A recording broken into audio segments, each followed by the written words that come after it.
Buenos días y bienvenidos. Good morning to all of you that are here with us today.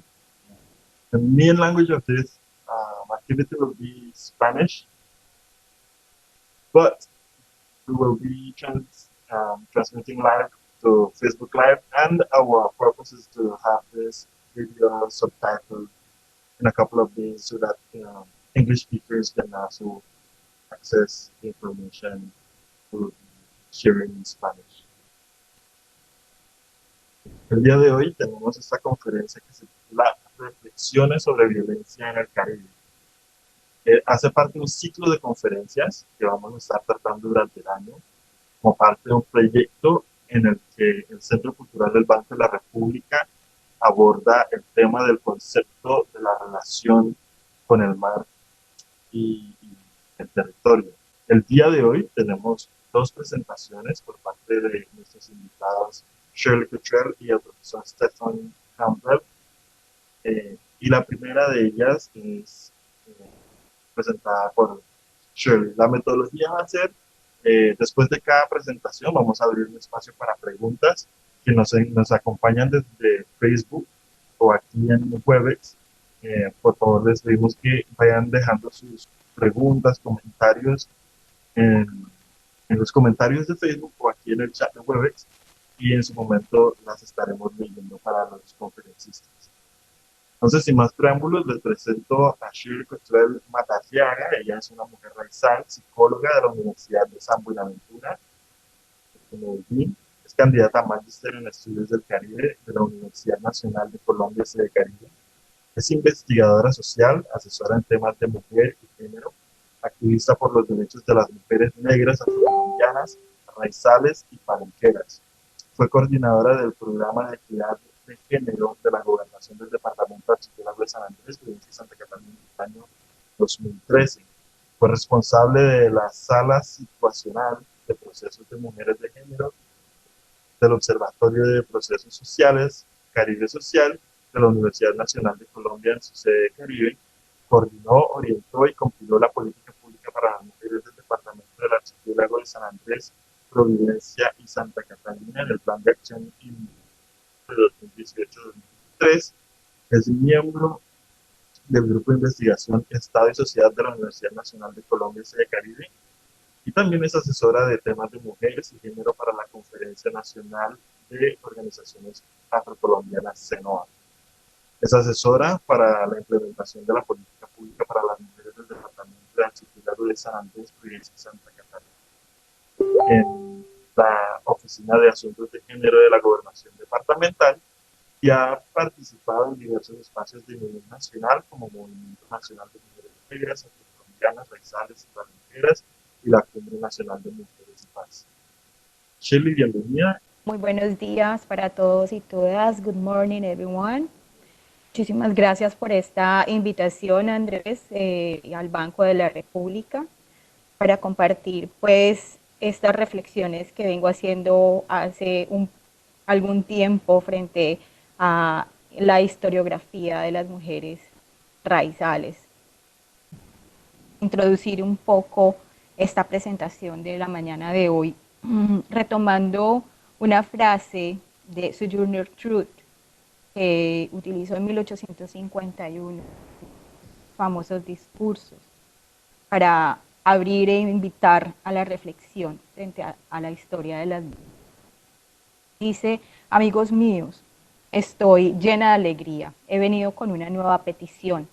Durante muchos años he dirigido peticiones públicas de parte del pobre esclavo, y ahora que ha conseguido su libertad, todavía me quedan cosas por conseguir en esta tierra. Yo creo que la mujer debe tener sus derechos. Hemos sido muy afortunadas de haber acabado con la esclavitud parcialmente, no de forma completa. Quiero destruirla de raíz. Entonces sentiremos de verdad que somos libres, que podemos ocupar cualquier lugar accesible a aquel que ha conseguido sus derechos. Creo que si tengo que responder por los pecados de mi cuerpo exactamente lo mismo que un hombre, tengo el derecho de tener exactamente lo mismo que tiene un hombre. Y frente a la historiografía de las mujeres hay mucho que decir en términos de igualdad con los hombres. Y es que las mujeres dentro de la historia siempre han ocupado un lugar marginal, por decirlo así. Siempre ha sido un espacio, siempre han sido evocadas para describir asuntos que tienen que ver con los espacios de la vida privada. Y muy pocas veces se les ha denominado como las heroínas o como protagonistas dentro de los sucesos importantes de la historia. Solo hasta la historia más reciente, hasta hace muy poco tiempo, las mujeres han empezado a reconstruir esos aspectos de la historiografía en la que las mujeres pueden ser las protagonistas. Quisiera decir que las mujeres se reinventan, se construyen y se reconstruyen con el devenir de la complejidad de la realidad que las circunda, sus relaciones, su espiritualidad, sus cuerpos y sus imaginarios simbólicos. Es una complejidad que ha sido patriarcal, racista, capitalista y violenta, sobre todo en el Caribe. La historia de las mujeres en el Caribe ha sido escrita por las mismas mujeres del Caribe, develando procesos de resistencia, de empoderamiento y de emancipación en los múltiples espacios de opresión que la dinámica socioeconómica del modelo capitalista de plantación ha impuesto en este territorio geográfico, pero también histórico y social. Lo que busco con esta reflexión de hoy es empezar a construir elementos que nos permitan comprender ese protagonismo que ha tenido las mujeres afrocaribeñas dentro de la historia y sus contribuciones a la construcción de este espacio sociohistórico que es el Caribe. Era común pensarse, o porque nos podemos preguntar por qué razón tenemos que abordar este ítem o este asunto, por decirlo de alguna manera. Es que la mujer, pues en la historia siempre se ha enfocado en abordar una historia que no estuviera sino enfocada en las hazañas del hombre negro, blanco, sea amo, sea esclavo. Siempre se enfocó en esa parte, pero no en los asuntos de la vida privada. Eso no era relevante para la historia. Quiero aclarar que este punto de vista se encarga más como de reconstruir una historiografía por fuera de los márgenes de las perspectivas disciplinares, que de alguna manera se concentran en la producción de una evidencia para narrar la historia y que de alguna manera podamos aportar a la construcción de una conciencia colectiva de la memoria a través del uso de herramientas y discursos contrahegemónicos y por fuera de una historia enmarcada en lo disciplinar. Esta propuesta significa deslindarnos de la violencia epistémica que representa una historia que no ha sido escrita por las mujeres, sino que ha estado escrita por los hombres y que ha estado escrita en su mayoría desde una visión eurocéntrica y occidental. Quisiera reconocer el trabajo de estas dos importantes mujeres, Lucille Maturin-Mer y Beren Shepard, quienes han sido grandes pioneras en la construcción de la historiografía de las mujeres del Caribe, quienes nos han mostrado un camino para construir por fuera de esa violencia epistémica y para deconstruir esos cánones hegemónicos los que las mujeres negras aparecemos simplemente dentro de una masa amorfa de lo que eran la esclavización. Entonces, vale la pena reconocerlas en este espacio y reconocer sus grandes contribuciones para hacer reflexiones diferentes y por fuera de estos espacios disciplinares. Desde ese punto de vista, también quiero retomar a Brigitte Breton, quien indica que la historia como disciplina empírica se fundamenta en registros históricos oficiales, lo que representa varios problemas. Uno, la visión oficial que tiene el ojo del hombre blanco, metropolitano, dominando la historiografía. Y para esto ella propone hacer un gran esfuerzo muy consciente de codificar la deconstrucción de decodificar y de construir la historia que hacemos desde un punto de vista y un análisis crítico, desentrañando una historia subalterna de fuentes quizá poco prometedoras dentro de los marcos disciplinares. Entonces nos preguntamos, ¿se habla de las mujeres en la historia del Caribe? ¿Sí están incluidas dentro de las narrativas históricas? Y como les decía, pues algunas razones por las que esto no sucede es porque no se presta atención a los temas de las mujeres.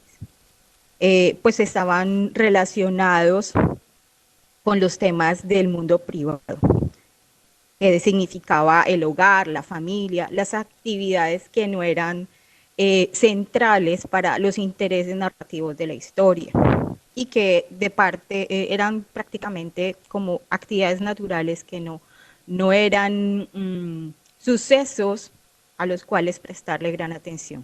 Yo sí quisiera hacer una reflexión frente a esto y es esta postura de que solo las hazañas heroicas o hazañas relacionadas con los conflictos o las hazañas que tienen que ver con los liderazgos que han sido generalmente lo masculino, son los intereses de la historia, pero muy poco se interesa sobre cómo se construye una sociedad y que es en ese ámbito en el que la mujer ha tenido mayor protagonismo. Estos hombres líderes o estos hombres guerreros o estos hombres que han gestado espacios reivindicativos han sido educados por las mujeres. Han sido levantados incluso mujeres que han tenido que hacerlo en espacios exclusivos para mujeres. Entonces, desde ese punto de vista, no contar esa parte de la historia es una suerte de violencia, no solo violencia epistémica, sino de invisibilización total. Entonces, dejar eso de lado y seguir dentro de las disciplinas y seguir replicando este modelo de reconstrucción histórica, de narrativa historiográfica, sigue revictimizando o reviolentando a las mujeres en diferentes espacios. Por eso hay que hacerlo. En el archipiélago creo que si las mujeres nos ponemos a revisar y a hacer una reflexión profunda, son muy pocas las que salen a la luz dentro de las narrativas. Es muy poco de lo que se habla cuando hablamos de las mujeres y cuando se habla de las mujeres se habla de el liderazgo, por ejemplo, que tiene que ver con la cultura. Y tenemos que poder deconstruir esa, de alguna manera, ese prejuicio frente a abordar las historias de las mujeres. Quisiera retomar para continuar lo que significa la plantación. Siendo el archipiélago una sociedad netamente caribeña, no podemos desconectarnos de lo que ha sido el pasado de la plantación y de los silencios históricos que hay en torno a esta realidad histórica que en nuestras narrativas históricas realmente es muy poco lo que aparece. Entonces ahí hay un ejercicio importante que no solo desde la construcción de una historiografía para las mujeres hay que hacer, sino en torno a toda una historiografía desde un espacio subalterno se pueda construir en función de recopilar lo que sucedía en una época de plantación, porque hay un silencio histórico al respecto. Habría pues obviamente que aclarar que la plantación hizo parte, ¿cierto?, del modelo económico que promovió el desarrollo de la Europa occidental y que desde ese punto de vista estableció un orden jerárquico de poder, de dominación de parte del hombre blanco hacia las personas que estaban siendo esclavizadas en ese momento de la historia, como fuerza de trabajo y en ese momento desprovistas de dignidad y valores. Este orden social además determinó la estructura social del Caribe y prevalece aún con grandes elementos que crearon barreras de raza, género y clase hasta el día de hoy. Ya no tanto en un orden físico, en un orden violento desde lo observable, sino en un orden de violencia simbólica. Desde el punto de vista femenino, algunas de estas teóricas o estas historiadoras que reconocí al inicio de mi presentación hablan de ese pasado, por un lado, ese pasado articulado a la plantación, en el que de alguna manera se hacía ese tipo de violencia del que estoy hablando, se hacía de forma física, había una segregación tangible, una violencia física en contra de el cuerpo y la vida de las mujeres. Obviamente no era exclusivo de las mujeres, cuando hablamos de las mujeres hablamos de que había un nivel de segregación y explotación o violencia superior, ¿cierto? Y desproporcionada. Pero no era solamente este tema de la explotación y la violencia desproporcionada en términos de las labores que contribuían al modelo económico de la plantación, sino también estaba todo lo que correspondía a la violencia sexual. Y aquí quisiera como retomar un texto que es referenciado por Beren Shepard, pero que es abordado por otras mujeres que buscan contribuir a la construcción de historiografía caribeña y desde el arte, y son los textos, o es el texto escrito por Thomas Distelwood. Este señor era un capataz que vivió en Jamaica y quien en un diario de forma cínica las violaciones que realizaba a las mujeres que hacían parte de esta plantación. Allí se relatan alrededor de 100 historias de cómo de forma muy detallada abusaba sexualmente de estas mujeres. Ahora, ¿es esta posible la razón, posiblemente la razón por la cual hemos silenciado este pasado de plantación en muchos lugares del Caribe? ¿Es tan doloroso ese pasado violento que preferimos silenciarlo?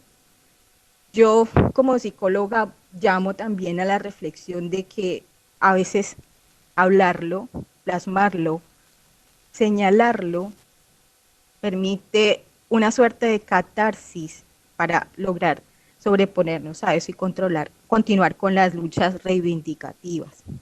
Y creo que por eso es importante abordar dentro de nuestra historiografía ese pasado de plantación que hemos silenciado. Bueno, pero las mujeres durante la época de plantación no solamente habían sido explotadas, las mujeres dentro de ese pasado de plantación en el Caribe también tenían procesos de resistencia supremamente importantes. Entre ellos está, por ejemplo, la práctica del aborto para impedir la reproducción, en términos de contribuir al servicio de la maquinaria de la explotación. ¿Qué significa esto? Que las mujeres prefieran o abortar o ayudar a otras, aquellas que eran comadronas y parteras, a consumir, por ejemplo, la conta hierba, que era una de las hierbas. Aquí en la presentación la vemos, una de las hierbas que utilizaban para inducir el aborto. Y de esta manera evitar contribuir a ampliar la fuerza de trabajo, entre comillas, que constituían las plantaciones con más esclavizados, con niños y niñas que iban a nacer esclavizados y de alguna manera iban a terminar separados de ella de forma precoz o podían ser de alguna manera violentados hasta incluso la muerte en algunos momentos. Era preferible inducir un aborto a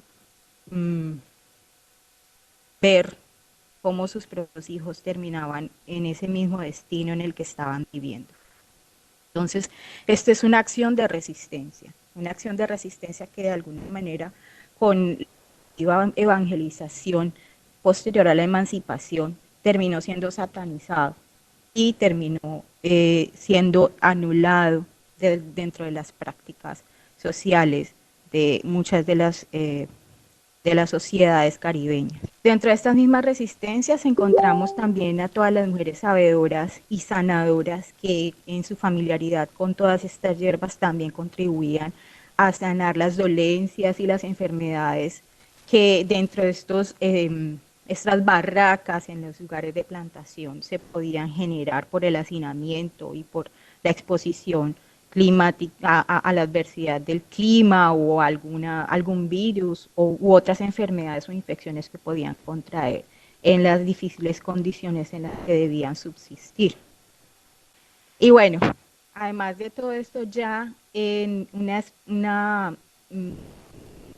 etapa más de posemancipación, podemos referenciar, por ejemplo, a mujeres dentro de las sociedades caribeñas que tenían cierto protagonismo y que no han sido olvidadas y han sido reconocidas por las teóricas que han querido contribuir a la historiografía de las mujeres en el Caribe. Por ejemplo, Caroline Lee, que era propietaria de un hotel, Mary Ann Hill, quien fue enfermera, doctora, empresaria, propietaria del primer hotel en el Caribe.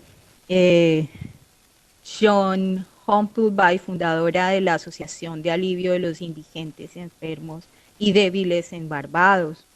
Mary C. Cole de Jamaica, Anne Hart Gilbert y Elizabeth Hart Thwaites de Antigua.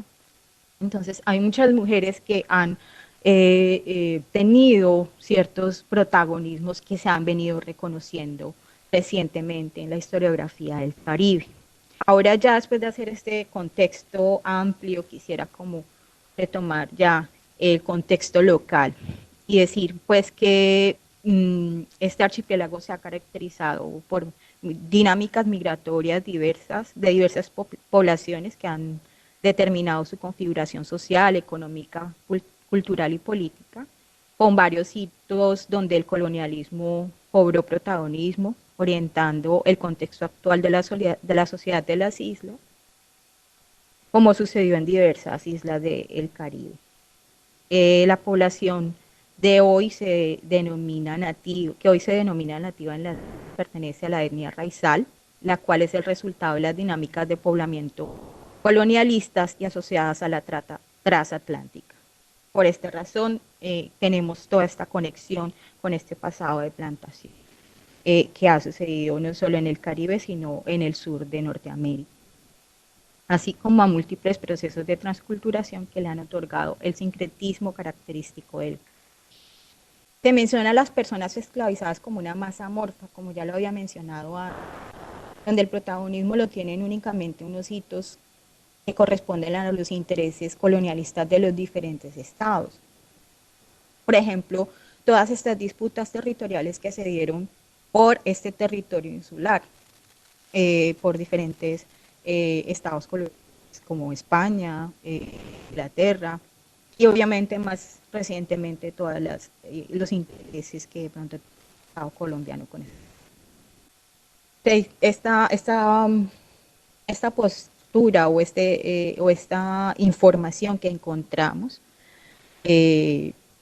aunque es importante y es parte ineludible, ¿cierto?, de la historia del archipiélago para comprender las dinámicas configurativas de esta sociedad y reivindicar a las personas en el ejercicio de memoria, es importante construir en ese proceso también otras narrativas históricas contrahegemónicas, que no solamente se centren en los intereses, ¿cierto?, de una historia eurocéntrica, una historia desde estos estados colonialistas o neocolonialistas, sino que le permita a la gente construir desde abajo.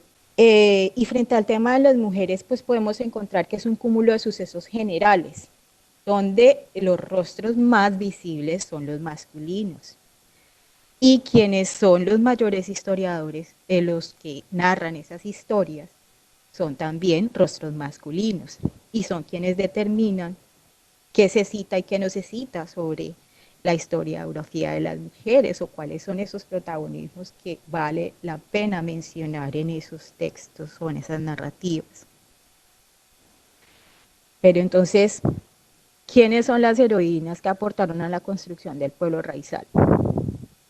No se habla de sus aportes, no se habla de su protagonismo, mantener la cohesión de esta sociedad o el lugar que han ocupado en las luchas reivindicativas y mucho menos se visibiliza la labor por mantener viva la memoria oral en las islas, que es fundamental porque somos una sociedad eminentemente oral. Entonces, desde ese punto de vista, decir que las mujeres no contribuyen o que simplemente contribuyen a actividades de cotidianidad, criar los niños, cuidar la casa, eh, es bastante invisibilizador de lo que hemos contribuido a esta sociedad. Solo para señalar un ejemplo de cómo se construyen las narrativas de la historia en el archipiélago, podríamos retomar este caso de Adolfo Meis, por ejemplo, para hablar de cuántos habitantes había en San Andrés y Providencia para el año de 1845-1846. Decía que había 3 parteras comadronas.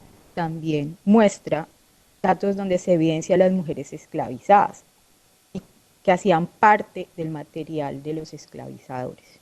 Entonces, allí se muestra a cuántas mujeres habían y a qué se dedicaban, ¿cierto? Pero no se muestra cuáles eran sus hazañas, cuáles eran esos aportes a la sociedad, cómo eran protagonistas en esta sociedad. Y creo que hemos demeritado, y en eso pues felicito al Banco de la República por esa actividad que realizaron esta semana sobre las parteras la actividad de la partería, porque sin las parteras, pues, ¿cómo hubiéramos continuado la reproducción de los caribeños hasta el día de hoy? ¿Cómo podríamos asegurar la supervivencia de madres e hijos en un momento social y tan complicado como es el parto y el nacimiento? Entonces, desde ese punto de vista, sí, aquí se nos menciona en algún momento cuántas había, pero tendríamos que pensar, hemos buscado quiénes eran esas comadronas que estaban en ese momento de la historia, siendo quienes el mundo a los sanandresanos, a los raizales, cómo lo hacían, esa tradición continuó, en qué momento de la historia esa tradición dejó de existir en el archipiélago. Ya no tenemos, creo que solo hay una persona que está retomando, 1 o 2 personas que están retomando conocimientos, pero hoy dependemos eminentemente de los procedimientos clínicos en un hospital y estamos expuestas las mujeres a todo este tipo de violencias obstétricas en las que definitivamente nuestros cuerpos tienen riesgo. Entonces, valdría la pena pensarnos una historiografía donde a estas mujeres les demos nombre, les demos una narrativa, un espacio para narrar quiénes eran y cómo contribuyeron al mantenimiento, sostenimiento de esta sociedad. Esto significaría entonces hacer lecturas decoloniales para la construcción de contranarrativas. O sea, hay unas narrativas que se construyen, ¿cierto? Desde los espacios académicos, desde los espacios disciplinares, y la idea sería empezar a construir narrativas no desde estos espacios. Y en eso también felicito nuevamente al Banco de la República por la sala de creación de memorias orales. No quería decirlo mal, exactamente. Y es como desde ahí, por ejemplo, podemos empezar a construir narrativas. Como el banco ha invitado a personas de la sociedad, personas del común de nuestra sociedad a contar sus historias.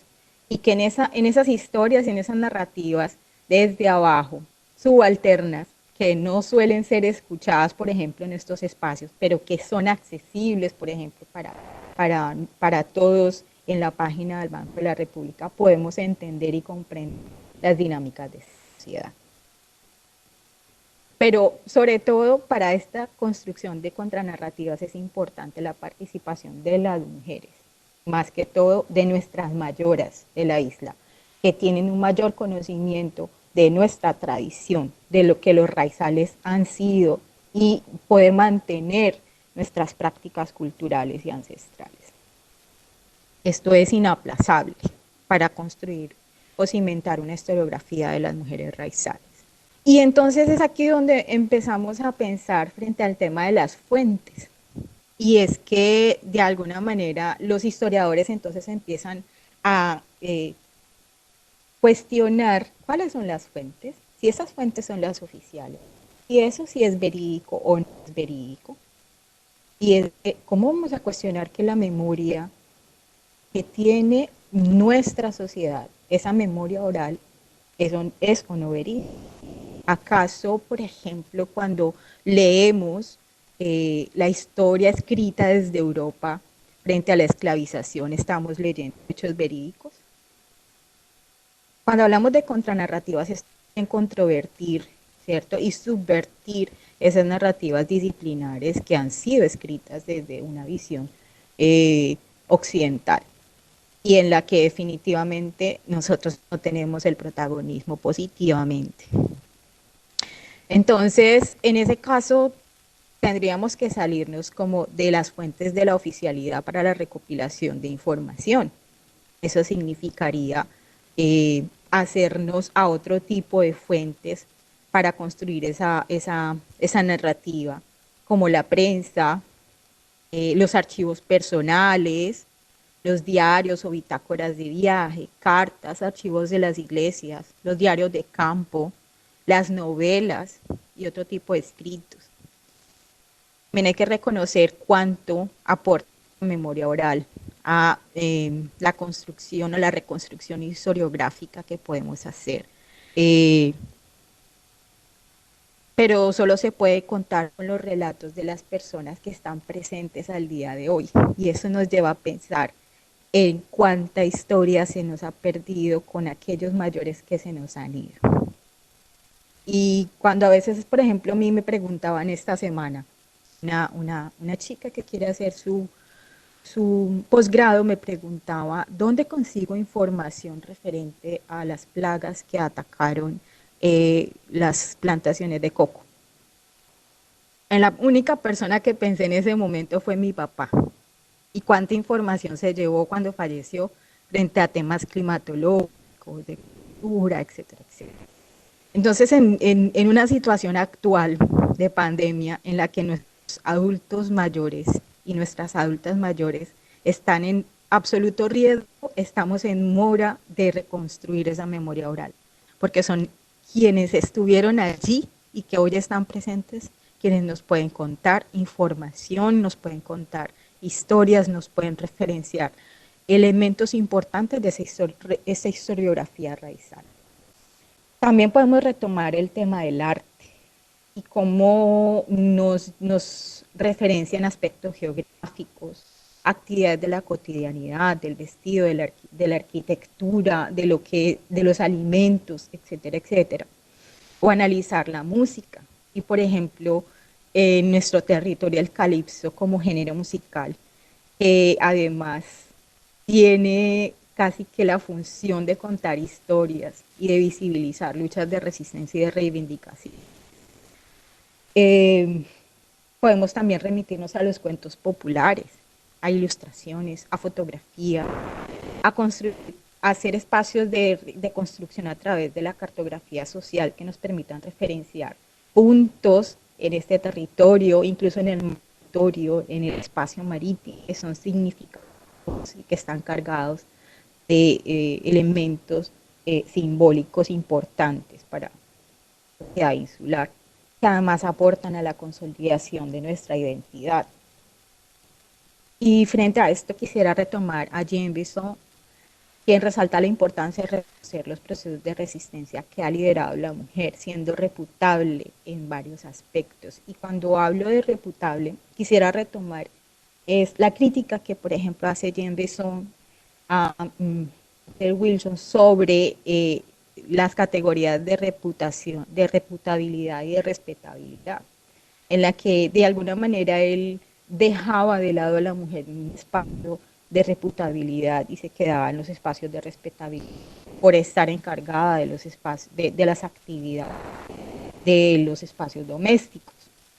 Y ella buscaba, ¿cierto?, que se reconociera de alguna manera cómo las mujeres también hacían parte de la tenencia de la tierra en la línea de herencia familiar, la coexistencia de la iglesia y cultos religiosos liderados por mujeres, su rol como empresarias, eh, los títulos de procreación, que en el Caribe sabemos que podemos decirlo como las Big Mamas, aquellas mujeres que criaban a muchos hijos así no fueran de su sangre. Además, las tradiciones familiares de resistencia y de reivindicación, como esos liderazgos, a fortalecer o a abrirnos esos espacios de derecho en estas sociedades. En este tipo de debates conceptuales que abren nuevos surcos de exploración, también pues como para pensarnos esta acción de crear una historiografía raizales, que está en mora de crear. Todavía no la hemos dado, no la hemos.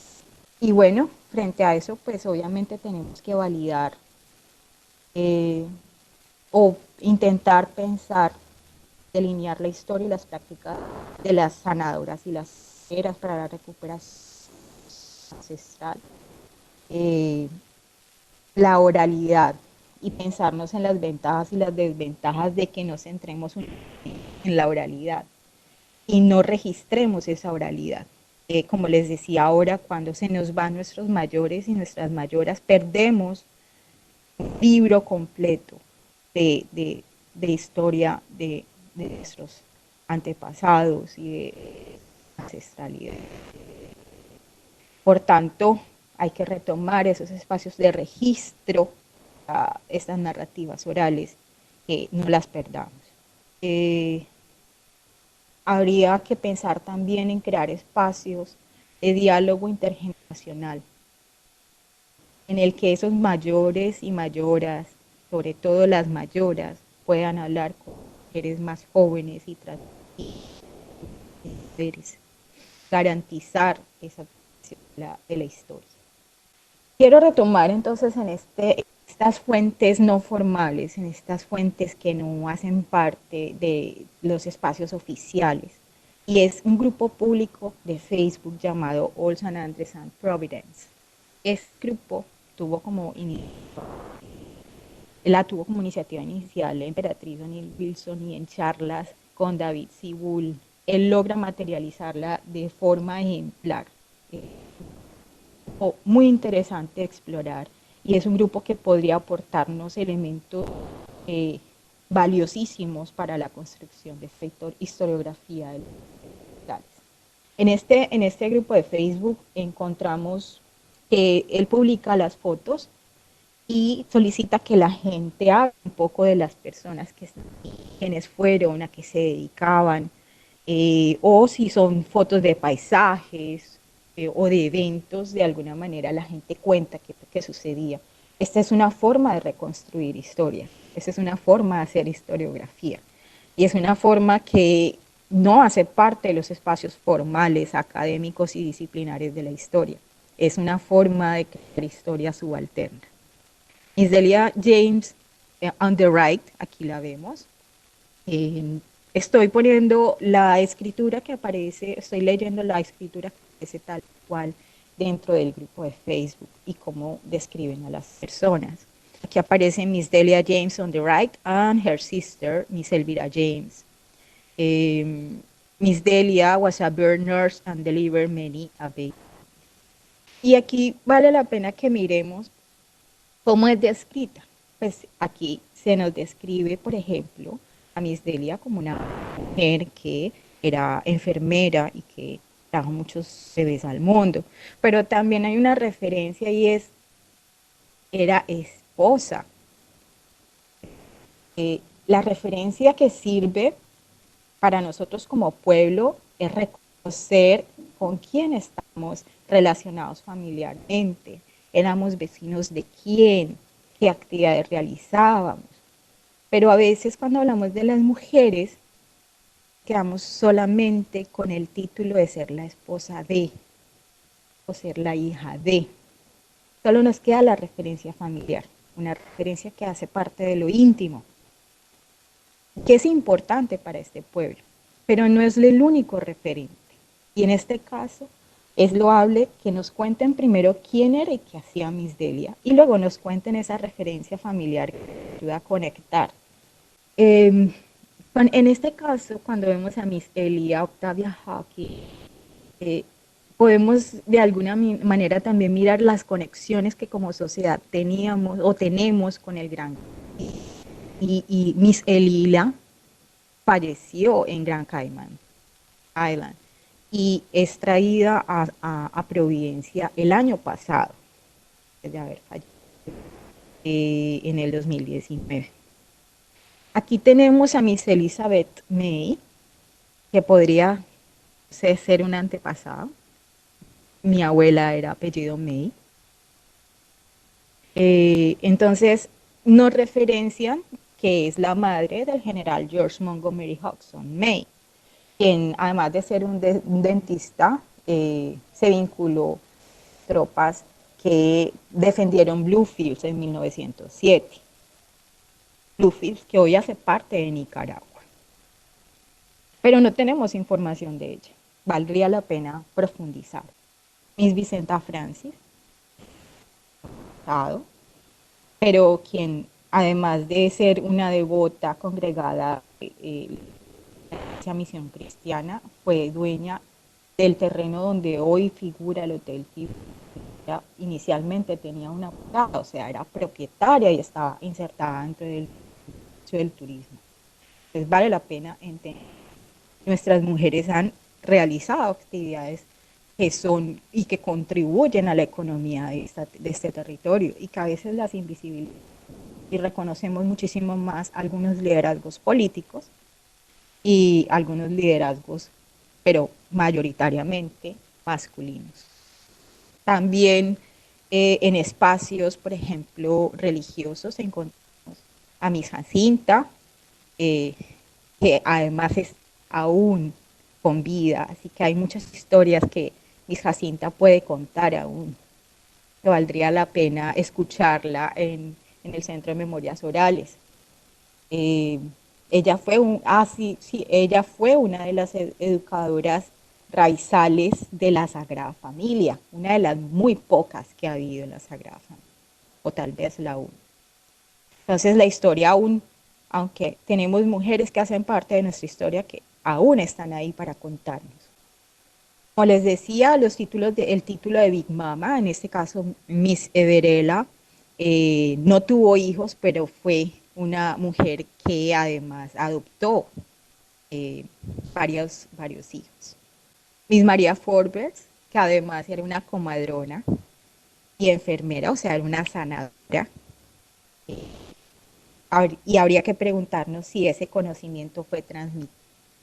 Miss Vivid, que fue, no tenemos mucho que preguntarnos acerca de Miss Vivid, solamente tenemos que intentar revivir un momento frente al mar comiendo un delicioso helado de maíz.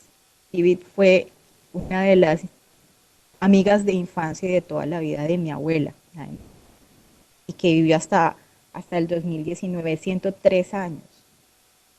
Miss Galga, que de ella en este caso nos cuentan por qué. Es Miss Vergencia Hoy Hudson y la conocemos como Miss Galgal. Y nos cuentan que efectivamente esperaban a una niña, ella y su esposo, y cuando ella dio a luz una niña, su esposo salió corriendo a gritar por todo el vecindario, Dagueal, Dagueal. Entonces, desde ese mismo momento, ella quedó como Miss Galgal. Es bonito entender incluso porque no se nos reconoce en la historia con nuestros nombres reales, sino con esas historias de vida. Continúa. Miss Herolia de Brian Robinson, que es una sabia dentro de la medicina natural, la agricultura y además la preparación de muertos. Es un conocimiento que se nos está perdiendo. Esta es la última, con esta quisiera cerrar, y es Miss Eneida May Bowden. Miss Eneida es mi abuela. Nació el 31 de enero de 1923 en Corn Island, que nos habla de ese pasado y esa relación que tenemos con ese territorio de la Mosquitia, que hoy ya no hace parte de Colombia. Y murió el 9 de diciembre del 2018 en San Andrés Islas. Era viuda, madre de Daniel Lloyd Cottrell May. Era una pequeña comerciante. Con su pequeña tienda abastecía a los pescadores para el desarrollo de sus faenas en la zona del Bay. Era muy activa en la congregación de la Iglesia Bautista y yo la reconozco como una mujer fuerte pero ecuánime, con la memoria más prodigiosa que yo haya conocido. Ella podía referenciar de dónde venía cada uno de los apellidos de San Andrés. Se sabía los cumpleaños de nuestra familia desde el más viejito hasta el más jovencito o el más recién nacido. Y con ella, obviamente, mis memorias se relacionan con el mar y comer bon y torta horneado por ella junto a un delicioso helado de maíz de Miss Vivid, porque eran amigas de toda la familia y siempre le acompañaba su helado de maíz. Ella siempre estará en nuestra memoria y siempre en nuestro corazón. También eh, considero que muchas historias se fueron con mi Zeneida y que probablemente ya no las podamos contar. La invitación es a esa, reconectarnos con nuestras abuelas. Ellas son un libro abierto y cada vez que nos sentemos a hablar con una abuela, estamos leyendo un libro, pero vale la pena que registremos toda esa oralidad que hay en ese intercambio y toda esa historia que se nos pierde. Pero sobre todo, preguntarles por nuestras mujeres, por sus vidas, por sus historias de vida y por sus protagonismos en la historia. Muchísimas gracias. Muchas gracias, Shirley, por esta presentación. He aprendido bastante, pero voy a permitir que los participantes puedan expresar sus comentarios y preguntas. Quienes nos acompañan en Facebook, por ahí veo a Silvi, a Salvian Taylor, a Marisa Becerra, que están acompañando esta transmisión en vivo. Si tienen alguna pregunta, por favor vayan registrándolas en los comentarios de Facebook o aquí en el chat de jueves. Precisamente, Caridad Estefanía Brito hace un comentario, es así, excelente conferencia, nos hace reflexionar sobre nuestro papel como mujeres negras en la historia y la sociedad y todos los saberes perdidos por el oficialismo. Yo quisiera, antes de continuar con la siguiente presentación, si no tenemos preguntas, simplemente reforzar la invitación de Shirley a registrar las memorias familiares. Si no lo hacemos para una institución, pues ya Shirley lo mencionó, en el Centro Cultural del Banco de la República de San Andrés tenemos un centro de memorias orales que se dedica a colectar y resguardar y proteger y difundir estas memorias. Pero si no lo quieren hacer así por cualquier razón, al menos conserven la historia familiar mediante registros. Hoy en día es muy fácil registrar con nuestros celulares, guardar en la nube para próximas generaciones toda la memoria de nuestra familia, especialmente como la cara Shirley, esas voces que muchas veces son acalladas, que se recuerdan simplemente como la mamá de, o la hija de, o la esposa de, y hay que ponerlas en su correcto lugar en la historia de nuestras sociedades. Bueno, sin más, eh, nuevamente gracias Shirley y damos la bienvenida al profesor Stephen Campbell. Welcome, Professor Campbell. Él es un hombre nacido en la isla de Trinidad, es profesor asistente del CARIMAC de la Universidad de West Indies. Es un autor publicado, consultor de comunicación, periodista independiente y podcaster. Tiene una licenciatura en medios y comunicación con honores de primera clase, una maestría en estudios de comunicación y actualmente está cursando un doctorado en políticas sociales. Ha presentado su trabajo en países como París, Puerto Rico, Cuba, Colombia y Sudáfrica y ha sido colaborador habitual del diario noticioso jamaiquino The Western Mirror. También ha producido varios programas de radio, documentales y podcasts eh, de forma continua en Jamaica, Trinidad, Tobago, Saint Vincent y las Granadinas. El profesor Stefan está actualmente en la junta directiva de la Universal Media Company, que supervisa Newstalk 93.93 FM, y es miembro del Instituto de Medios del Caribe, Media Institute of the Caribbean. Ha trabajado con ONGs públicas y privadas, incluidas las Naciones Unidas, Public Media Alliance del Reino Unido, AM Resorts, Playa Resorts, Sundance Resorts International y Jamaica Kids Support for Life. Sus áreas de especialización incluyen la comunicación organizacional, la comunicación sobre temas tabú, la política social y el papel de los medios de comunicación en la información pública y la educación. Professor Stefan, I wanted to say that here in San Andres we have a bilingual community. That's why we saw no obstacle in your presentation for you to do it in English. Once again, welcome and thank you for being here. The mic is yours. Thank you very much, Andres. I hope you're hearing me. You hear me clearly? Yes, please excuse the background. This is Jamaica after all, and we have a very vibrant environment always at all times, right? Do you have the PowerPoint there? Could you share it for me? Yes, sir. It's ready. All right, good. So again, thank you for the invitation. I only wish that this could have been in person, but given the current conditions, we know that this is. And so hopefully when the world reopens, I get a chance to visit you all physically. I know there are quite a few similarities between our histories and our experiences. And so I look forward to that. But today my presentation is going to be on suicide among Caribbean men. So you can get right into it. All right. So what we're going to be looking at is the background, some data analysis, because this is an ongoing study. So there are some findings that I've already discovered, right? And then we're going to look at a discussion and a brief conclusion. So yes, as a background, you can go to the background.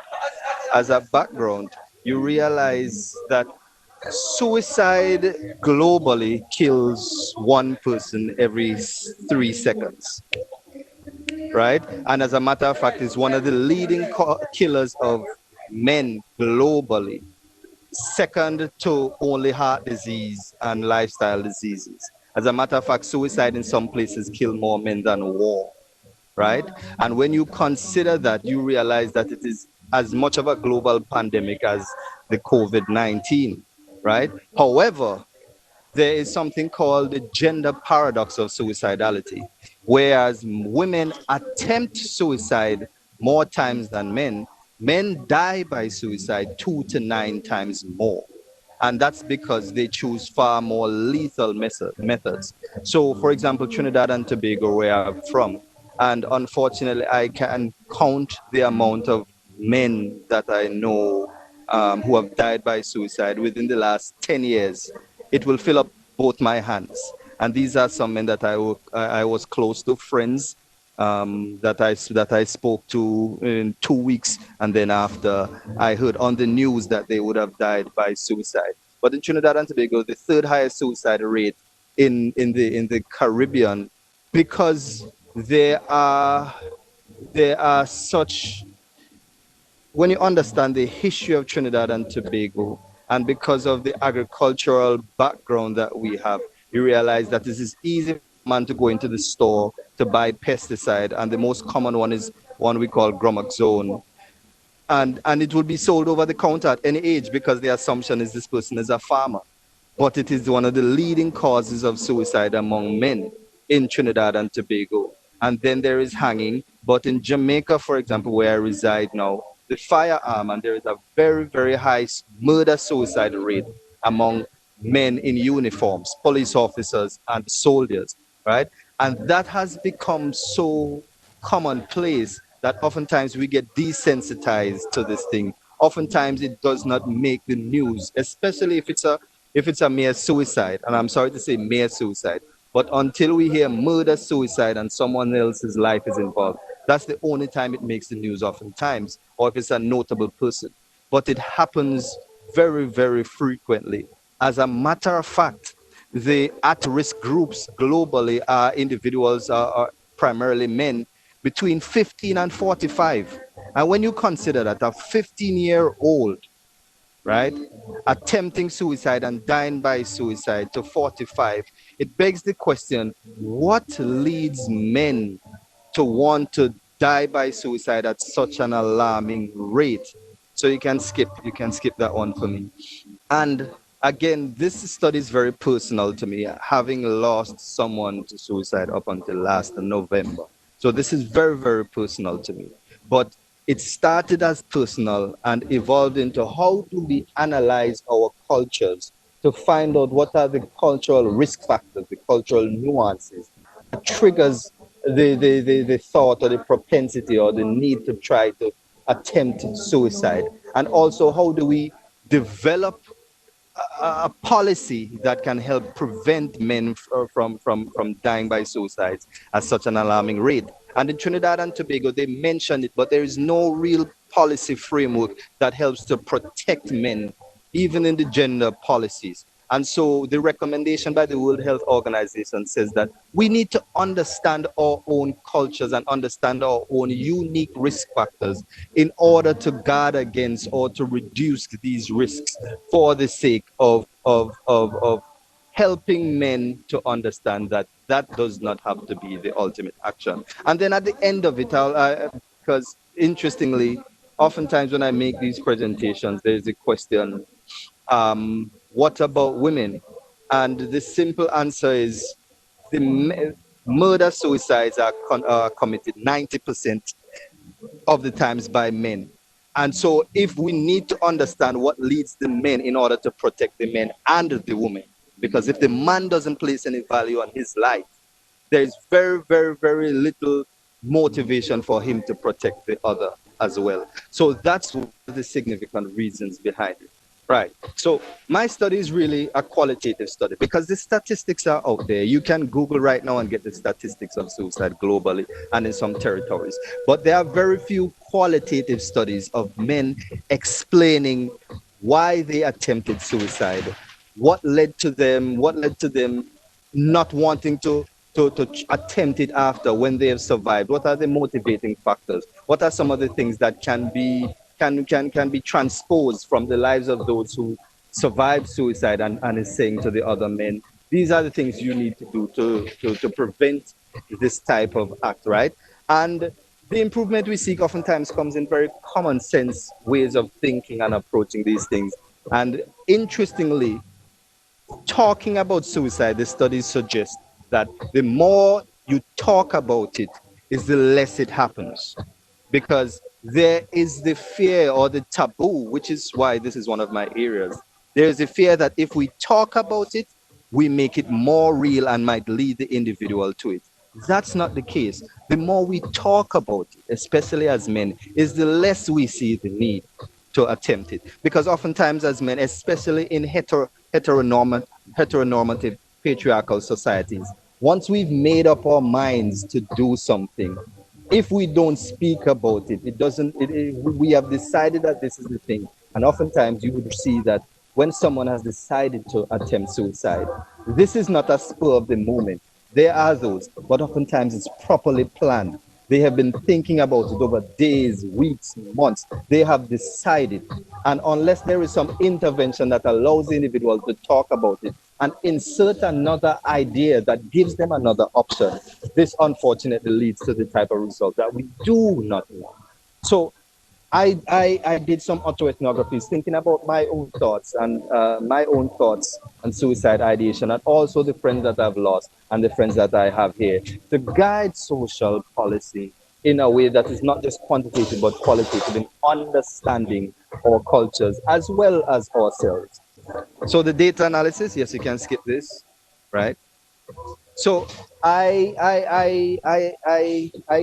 there essentially was a data pyramid using the integrative phenomenological analysis, right? So creating reflective journals about my own experiences and my feelings having lost people in both cultures, Trinidad and Tobago and Jamaica, but the wider Caribbean as well, right? Inductively coded those, spoke to other men who have had experiences, and tried to understand what is the relationship between self and culture.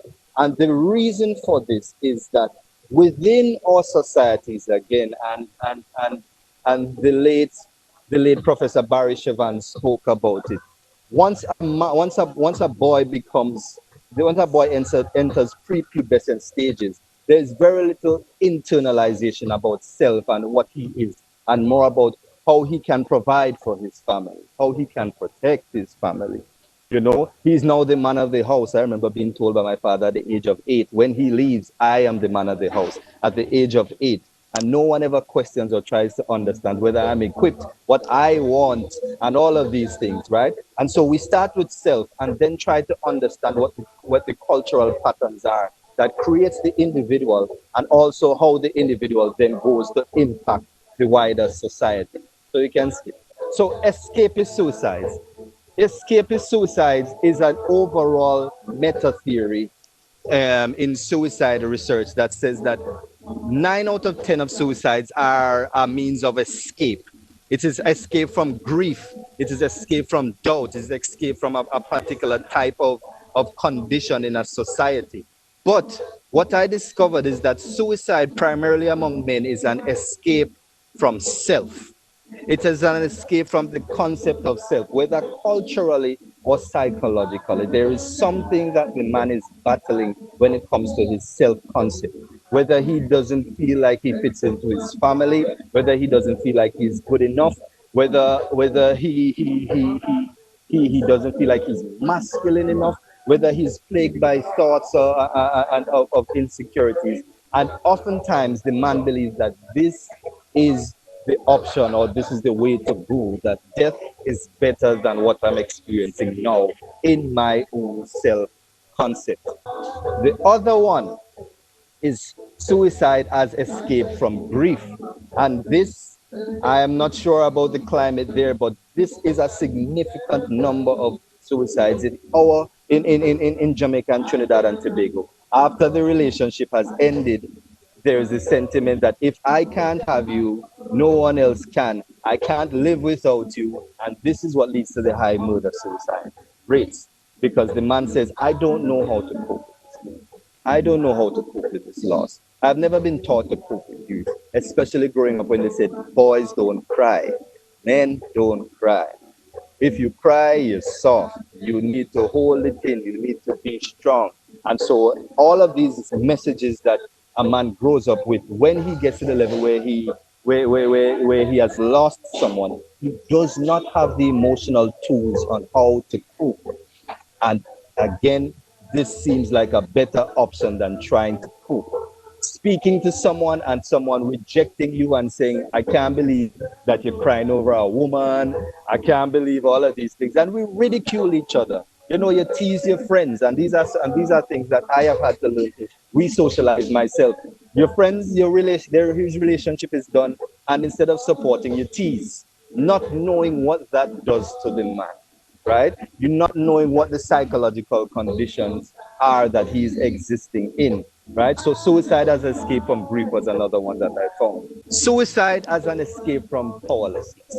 And this is within the overall what you call hegemonic masculinity, that says that a man is a man because he has power. A man is a man because he has to exert power. It is about dominance. So you have individuals who, because they no longer feel like they have power over their own lives, they feel like, again, they are not worthy enough. And this is an escape, because at the end of the day, the only thing they feel they have power over is their life, their physical life, not the home, not the family, not the space. So this feels like a better alternative.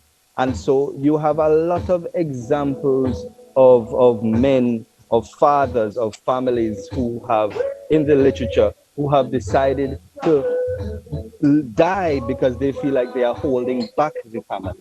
They are not able to provide. I don't have the power to do what I said I was supposed to do, what I was raised to do, which is provide and take care. So I'm not man enough. So they would do better without me.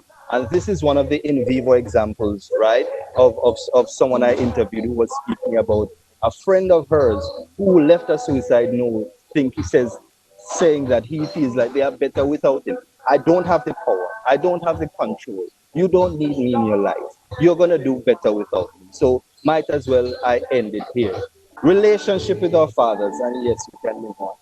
This is one that I was surprised about personally, because the data suggests that the presence of a father or the absence of a father can have the same result.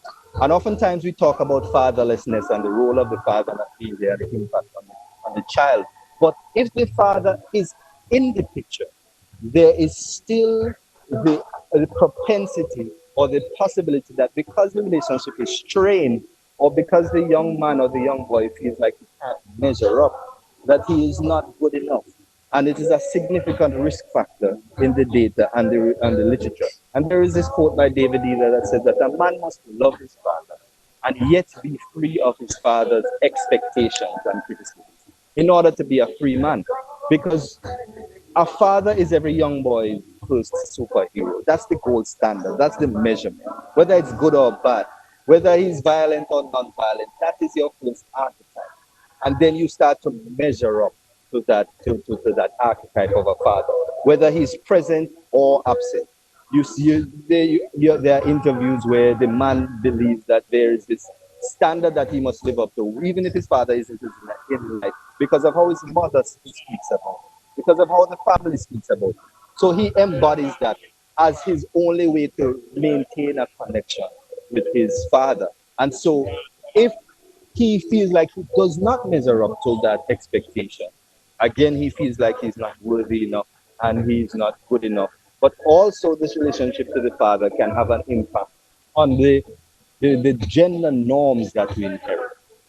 Young men don't talk, right? Silence. That's one thing I learned from my father. My father, the strong silence. We don't talk. We don't talk.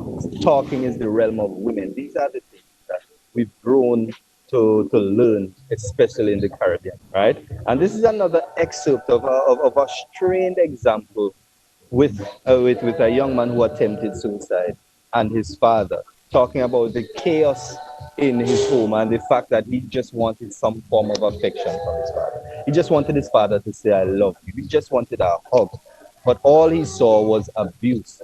So he did not have any real, any real positive role model or positive archetype.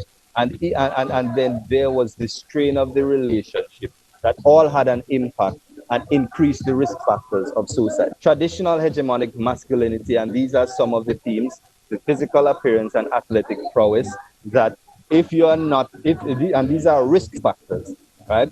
For the man who believes that he doesn't measure up to this standard, or living heteronormative and hegemonic masculinity, he feels less than. And again, Barry Sivan speaks of the softness, toughness dichotomy, the way we speak of things. A man is tough and a woman is soft. You hit like a girl, you fight like a girl. And so the man feels like if he is not a man, he is a girl. And within hegemonic masculinity, the feminine is not something that is good. It is subservient to the overall schema within which we exist. Right? Oh, and so I just spoke about the softness, toughness dichotomy, right? But even the concept of not having fear is something that happens at a young age, something that we learn.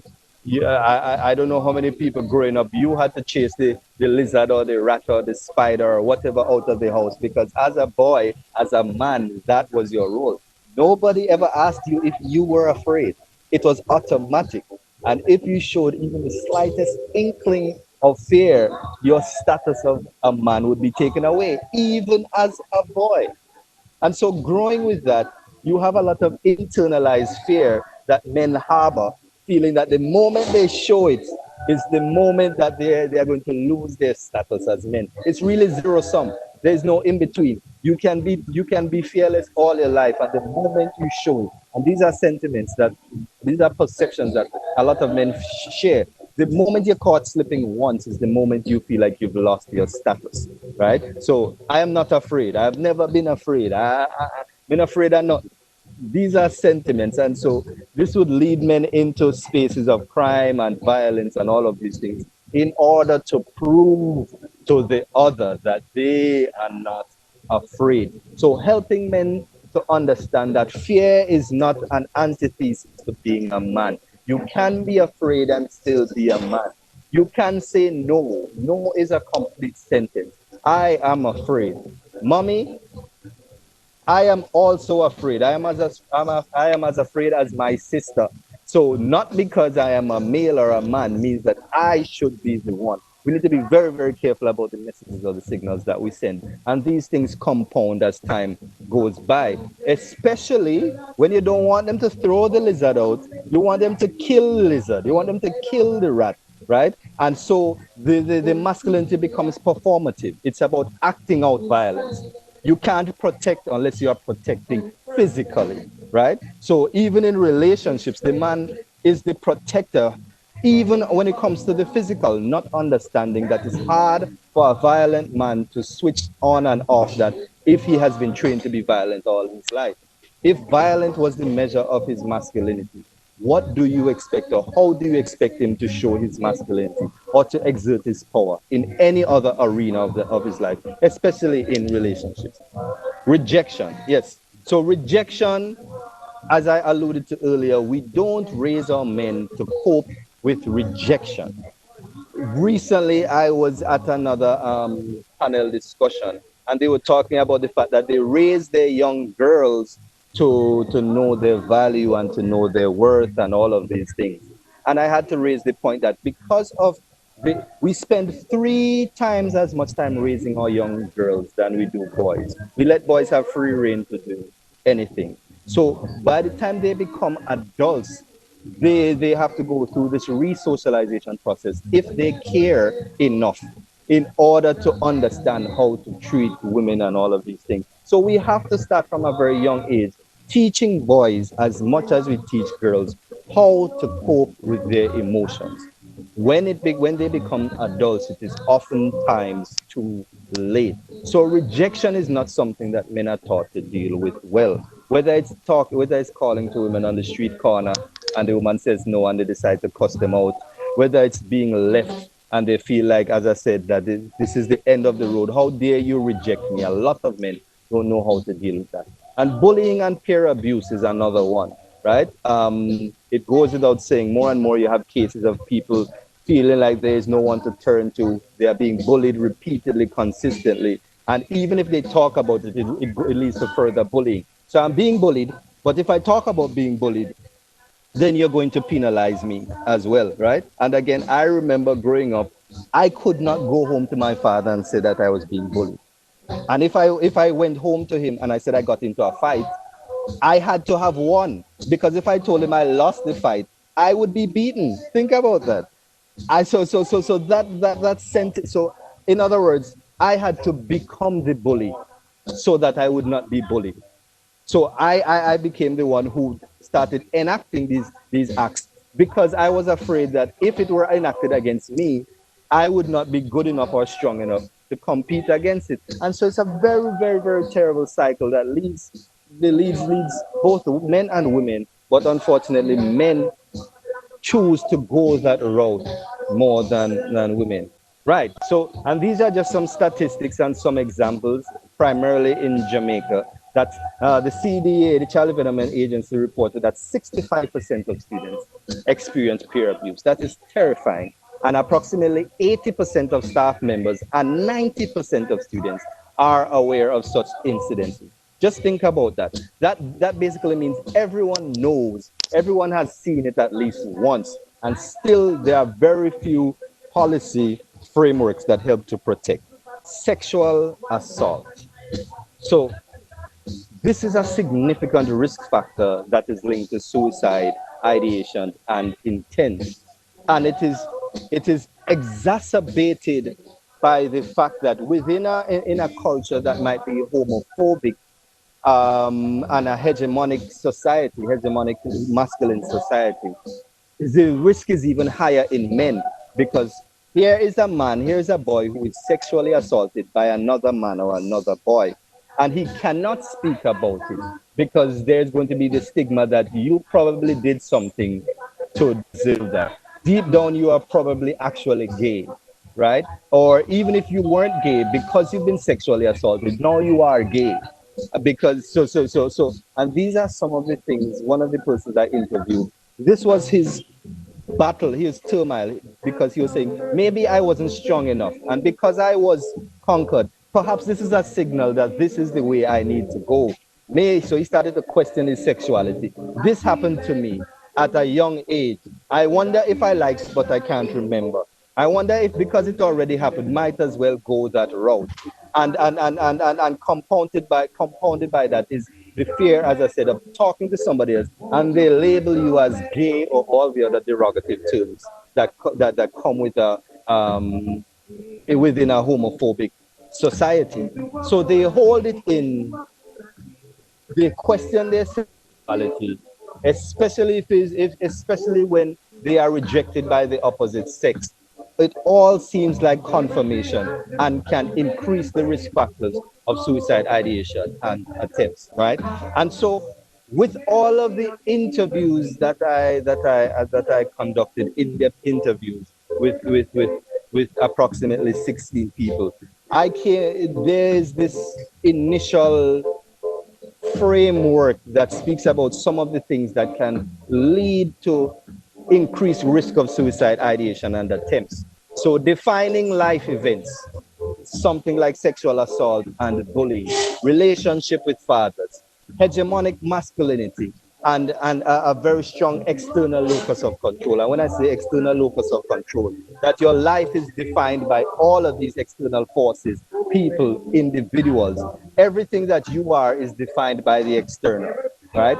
And part of it, a significant part of it, is teaching men how to reclaim that internal locus of control. You are a man because you are a man because you choose to. It is not defined by, it is not restricted by anything external. And so there are all of these spaces that pull and tug the man or contribute to this concept or his definition of masculinity, whether it's sexual prowess from his male colleagues, whether it's athleticism, whether it's the need to take care and provide of the woman, the women in his life. All of these things that leaves a gap in the man's mind when it comes to the question, who am I? If I had to strip away all of these other demands, who am I as an individual? What do I want as a man? How do I define myself as a man for myself, not in relation to anyone else? Very difficult, but it's also very important.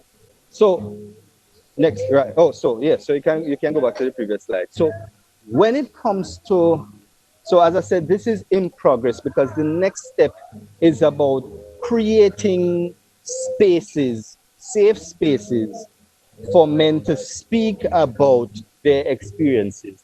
And you know, there are already projects, interventions like the barbershop. We know that the barbershop culturally is a space that men talk freely. The football field after the football game is a place where men talk freely. The bar is a space that men talk freely. And it's about analyzing and understanding these structures and why these spaces are important for men. And a couple things make it important for men and make it easier for men to talk in these spaces.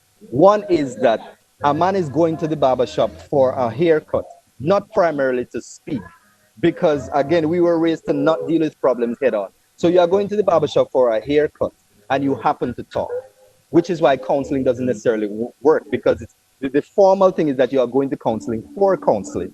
That is not, a lot of men are not there yet in their lives. So I'm going to the barbershop, I just happen to talk about my problems, makes it a lot easier to confront. The other element is this concept of parallel play. And even if you look at the picture and the two men talking directly, that's not something that happens in our culture. The concept of the bar is that I'm sitting side by side with you. So I don't have to confront anything. I can talk about my problems looking at the football game on the TV, and we are talking to each other side by side. Sitting in the barber shop, there are the barber chairs, but there's no head versus tail. There's no you looking at me. And even if we are sitting around the table, it's probably a domino game, right? Again, the focus is not primarily on you or primarily on me and my problems. These spaces are important. Last year, I created a podcast called the Men's Truth Podcast, which was a safe space for men to talk about their problems and their issues without ridicule, without fear, without doubt of being judged for what they believe. Because if we don't start by understanding what men think to begin with, we can't deconstruct anything, we can't dispel any myths. And within those spaces, coming out of those spaces is the creation of media and communication material. That's the department I'm in communication. How do we create material that can extend this concept or these safe spaces to help other men who may not have access to those physical spaces, right? And finally, and this is one that comes to the education system, how do we teach men to document their trauma? And this is something I learned from Professor Danabang Kuabong in Puerto Rico when I went last year. This concept of narrating or writing your trauma and the powerful impact it has on releasing some historical, some spiritual, some emotional burden that a lot of men carry around. So if we start at a very young age, including this in the education system, just as much as we have religious education and all of these things, helping men to cope or write down their experiences, right? It is going to have a significant impact when that man becomes an adult, when it comes to expressing, or even if he doesn't express it verbally, it is something that someone else can read, right? Even the concept of poetry. One of the people I interviewed said, growing up, he could say he was doing poetry, but it had to be in relation to the woman. You know, so you're writing poetry to get a woman. You're not writing poetry just to express yourself, because if you're writing poetry just to express yourself, you're soft. Why are you writing poetry to express yourself? And these are some of the sentiments that exist. And ultimately, if we can create at least one suicide prevention policy in the Caribbean that other Caribbean countries and territories can perhaps adopt, test, it is going to lead to a significant change. And some might argue that the numbers aren't high enough within the region for it to be a crisis. And I dare say we should not have to wait for 100,000 lives to be lost in a week for us to decide that we want to make a change. Culturally, we have this very reactive way we deal with things. And I dare say this is one of those areas based on the global trends that we have to be proactive. So that's where I end. Thank you so very much. And I look forward to any questions, comments, or feedback. Well, Professor Stefan, thank you very much. I must say that this topic in itself is important, but it's much more relevant for us as a community here in San Andres to be able to listen from a voice that sounds a lot like me. You know, that relation I believe the message is much more powerful when you can use the example of a lizard. Is something that people here locally will live and will understand, kids and elder people.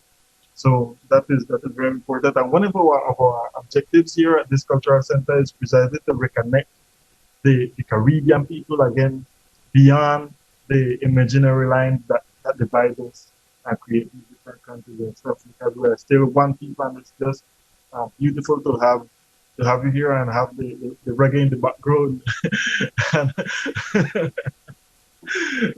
I must say that speaks directly to our souls.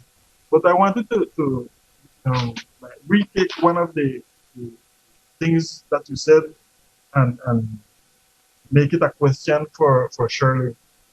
And it's well, all of the risk factors that you mentioned are relevant to us, but in my perspective, I believe that grief in relation to the end of relationships is one that touches here in San Andres and Providence and Santa Catalina very strongly. I don't know if Shirley could just elaborate a little on this here in San Andres, in Spanish or English as you wish. Shirley, thank you. ¿Puedo preguntar? Sí. Ah, ¿qué Una de las... ¿Sí escuchaste la pregunta? Sí, pero también quería preguntar. Entonces, si quieres, vuelve y pregunta de nuevo. Pregúntame a ver si fue que no comprendí bien. Sí, uno de los factores de riesgo más importantes que menciona Stefan, entre muchos otros, es el duelo después de la terminación de una relación. Los casos de suicidio en hombres que he escuchado en San Andrés durante décadas tienen que ver con este factor muy puntual y quería preguntarte si es así realmente, si no es solamente una visión mía o sí, cómo se da este proceso en San Andrés y Santa Catalina. ¿Cuáles son los factores de riesgo más importantes para nosotros en la sociedad? Bueno, yo creo que fue claro que yo asentía con la cabeza cada vez que el profesor nombraba cada uno de esos factores de riesgo. Creo que en el caso de San Andrés no es diferente. Creo que esos mismos factores se aplican a nuestra sociedad. Como les decía en la presentación, somos una sociedad eminentemente caribeña y compartimos muchos elementos de configuración. Dentro de esa perspectiva, pues obviamente esos elementos de configuración social confluyen en cada uno de estos espacios territoriales insulares. O sea, aunque somos islas, siempre hemos estado conectados a través del mar y siempre hemos compartido una forma de relacionarnos en sociedad. Y esa forma de relacionarnos en sociedad eh, ha sido desde el orden patriarcal, social, impuesto sobre nuestras vidas. Tiene que ver efectivamente con el machismo, tiene que ver efectivamente con el ser unas sociedades homofóbicas, tiene que ver con la postura del hombre, el macho, el proveedor, el que no siente miedo, el que no puede tener una expresión o puede tener una expresión femenina en su actuar porque es segregado, es excluido, es el que tiene que ser violento, el que tiene que hablar duro, el que tiene que ser entrón, echado para adelante, no como lo digo en inglés, para que lo entienda el profesor, el que le pone el pecho a todo, el que frentea. Entonces, desde ese punto de vista, el hecho de que no se permita expresar la sensibilidad va en detrimento de la relación con el mundo. La palabra que a mí me surge frente a todo esto es la interseccionalidad, ¿ya?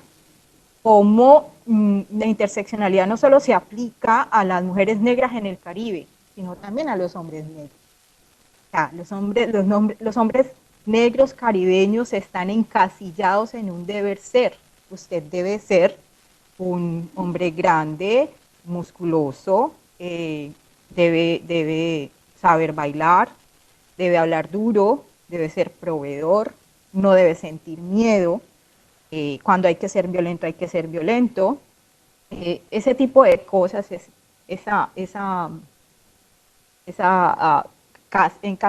encasillamiento coarta las libertades individuales, coarta la posibilidad de sentir, coarta la posibilidad de expresar. ¿Y qué significa eso? Estar prisionero en su propio cuerpo, en su propia vida. Yo creo que efectivamente en San Andrés ha sucedido así. Creo que no ha sido solamente por relaciones sentimentales, por el rechazo, sino que tiene que ver en muchísimos casos con el tema, por ejemplo, no poder ser un proveedor en familia,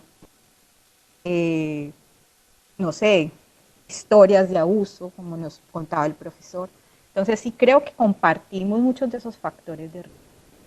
Creo que estamos como en la misma postura y creo que obviamente pensarnos en esa propuesta del profesor de que por lo menos en un territorio del Caribe se construya una política pública en términos de la prevención del abuso, del suicidio en hombres, podría ser un referente para el resto de los territorios del mundo.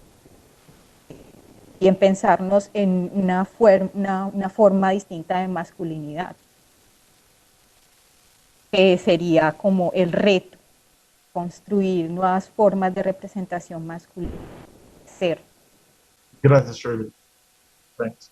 I will not try to translate all of this. As I said before we began, our intention is to be able to publish this video afterwards with full subtitles so that everyone can see information. But Professor Stefan, I have a question that Salian Taylor is making from Facebook, and she is asking, properly talking about San Andres, right? And our cases. She's saying that in San Andres we have a passion for history and for memory in this moment. And I mean, I hope the answer can be in your own context, right? But she's asking, why do you think that there is, like, we tend to mute the weakness in men and the strength of women when we are doing history and working on memory, on recent memory of our communities? Go again. Why we tend to mute the weakness, the vulnerability of men in our societies, and at the same time we don't speak about the strength of women. Yeah, they're represented. Yeah. So again, there is this. We need to understand that the gender concepts, the concepts of gender that we have, are very fickle, very, very, very, very fickle, and oftentimes they have also been imported, especially by those who've been colonized. That history, oftentimes these gender concepts shift and change and are impacted by those who had some interjection in our history. When we think about the Victorian era and the fact that, we would speak about sex and all of those things in a different way in the pre-Victorian era. And the Victorian era, the concept of decency and all of these things changed, right? A woman needs to be, reserved and modest and can't talk about or think about sex only when a man is interested in her. That's the only time she needs to be sexy and sexualized. And so all of these gendered concepts, and more we are realizing that potentially we need to understand element concepts needs to be deconstructed. What elements need to be changed? They are not rigid. What we keep teaching as if they are rigid. And so until we make those changes, there is always going to be the need to say that women can't be strong and men can't be weak, right? These are things we teach in our language, even if we don't say it formally, right? These are the ways we teach our children, that, a woman needs to be saved, right? A woman needs to be saved by a man, the woman needs to be chaste, in courting and dating and all of these things. Even if the woman can't open a jar of peanut butter, it's the strong man who is strong enough to and if the woman does it, then she's portraying masculine qualities. And I always use the example, when a woman shows emotion, she's emotional. When a man shows emotions, he's passionate. So a man can watch a football game and cry over a football game and shout and get angry, but that's passion. That's not emotion. A woman does it and she's emotional. So the gender frameworks that we have will have an influence and impact on how we talk about history and how we represent history, how we represent culture, the explanations behind it, right? Whether it comes to the corporate space, the personal space, the gender and gendered way we define ourselves. I'm not saying that some elements aren't important, but it requires a deconstruction for ourselves, by ourselves. And I'm very, very strong on the Caribbean, defining ourselves for ourselves and by ourselves. I don't want to hear that it's impossible, right? Because if we really, even as you said, the imaginary borders. Every time I travel to another Caribbean territory, Caribbean country, I realize how more similar we are than we are different. But there are these restrictions. Whether if you look at the fact that you go, when I landed in Puerto Rico, I saw a whole different Twitter feed with a whole different set of content, and you would never believe that it's the same device, same Caribbean Sea, but it's a totally different world. When you go to St. Lucia, it's the same thing, totally different world. So these imaginary things make us feel like we are different, not realizing that the similarities that we have are actually our strengths. And with that strength, we can define and redefine ourselves for ourselves and by ourselves. Les quisiera como complementar algo al respecto de esa pregunta de Sally. Y es, por ejemplo, en mi presentación estaba hablando de esos silencios históricos en relación, por ejemplo, con la plantación. Y cuando hablaba de la violencia sexual frente a las mujeres, si ya es un silencio histórico, habría que pensar también de la violencia sexual contra los hombres durante la plantación, que es aún un tema más tabú y del cual efectivamente casi no se encuentra información. Entonces, hay muchos elementos efectivamente dentro de la historiografía en la que la vulnerabilidad masculina se ven entredichos según los cánones del pensamiento blanco, occidental, heteronormativo.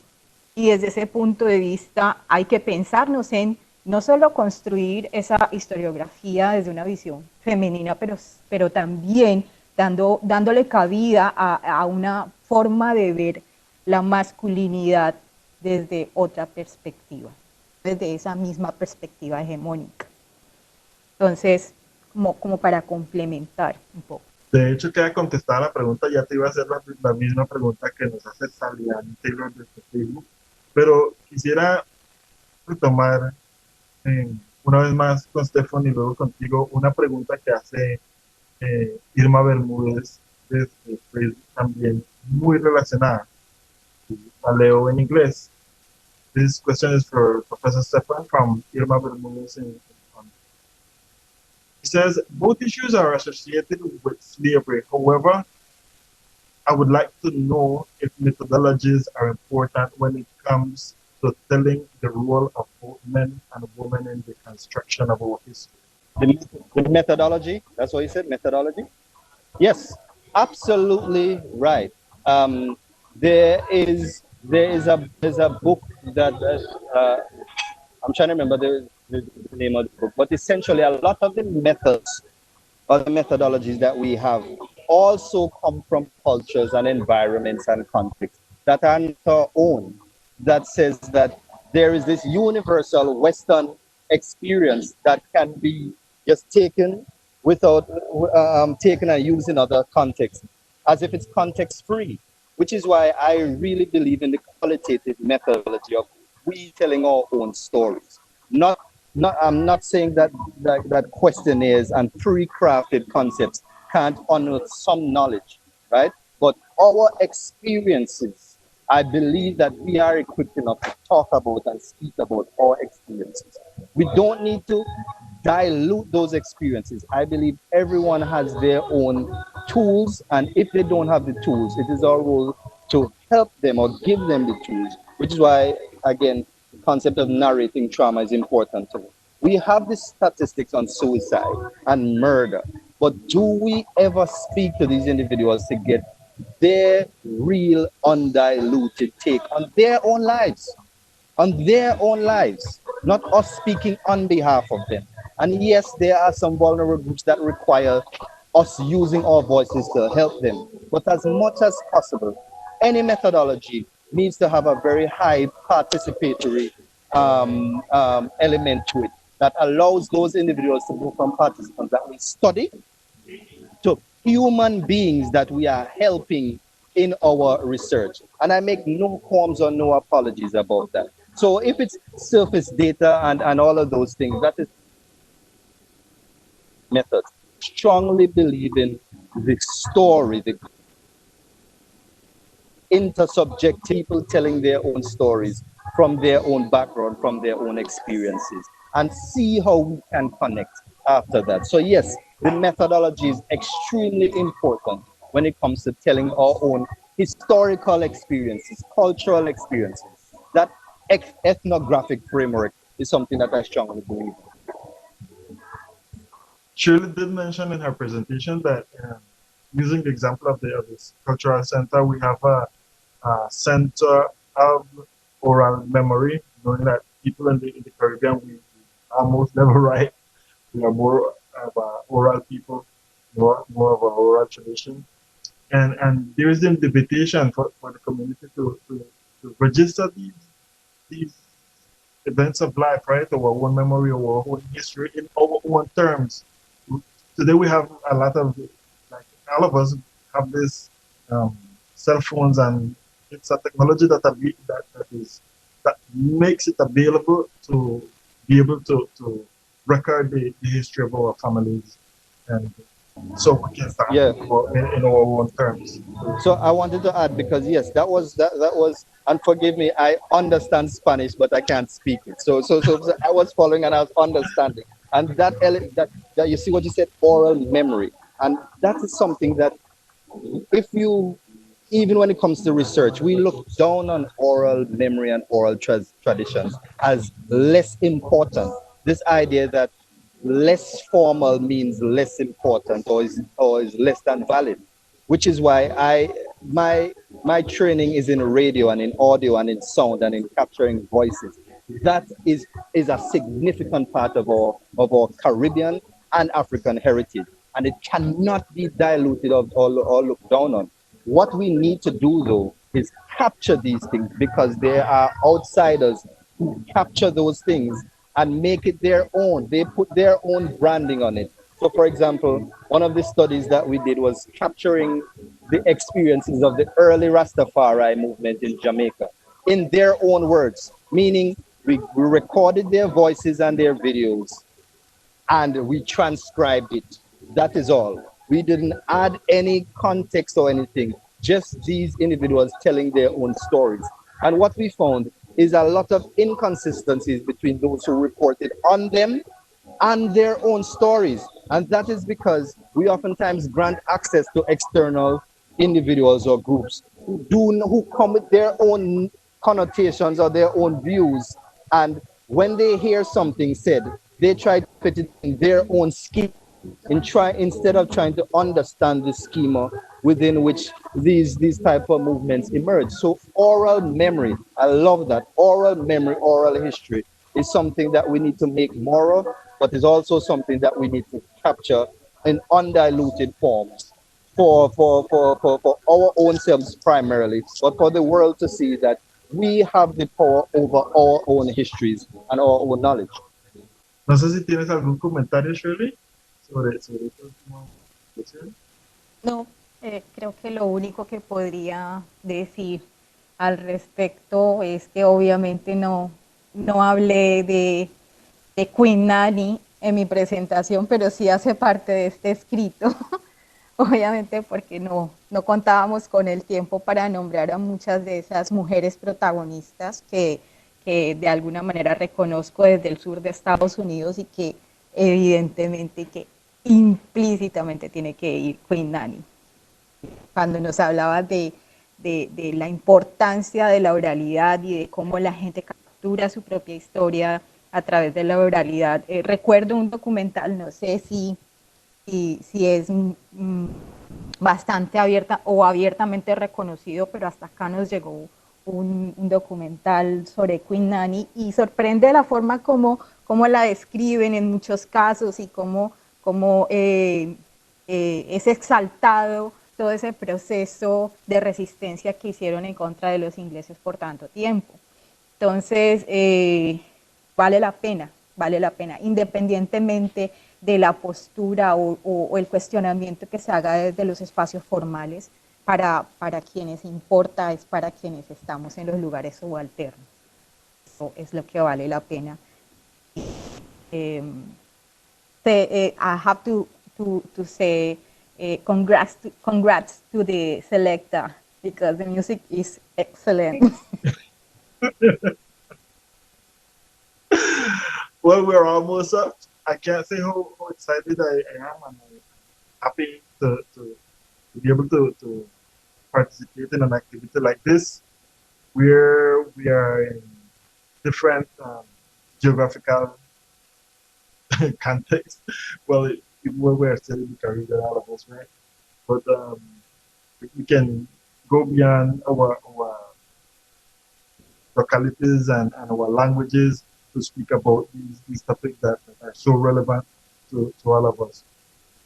And as I said before, I know that this message will be much more powerful when it can come in the on, on the understanding of cultural context, right? I don't know if I'm clear, but well, we're almost up. I wanted to ask Professor Stefan if you have any final words to share with our participants here in WebEx and Facebook. Well, I just want to thank you for inviting me. Shirley, it was a pleasure speaking alongside you. Hopefully, we can talk further. I just want to thank you for everyone who's participated. And I don't know if there's any area where I can share my information, because it's really about expanding my understanding of the cultural experiences of San Andres.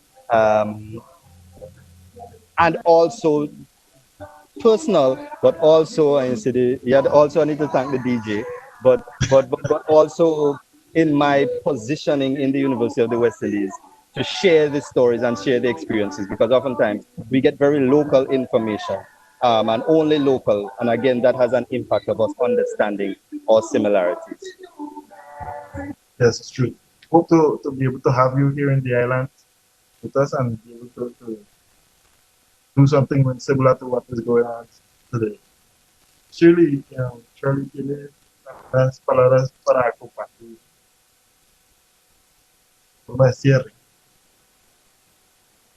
Bueno, muchísimas gracias. It was a pleasure to this conversation uh, with the teacher.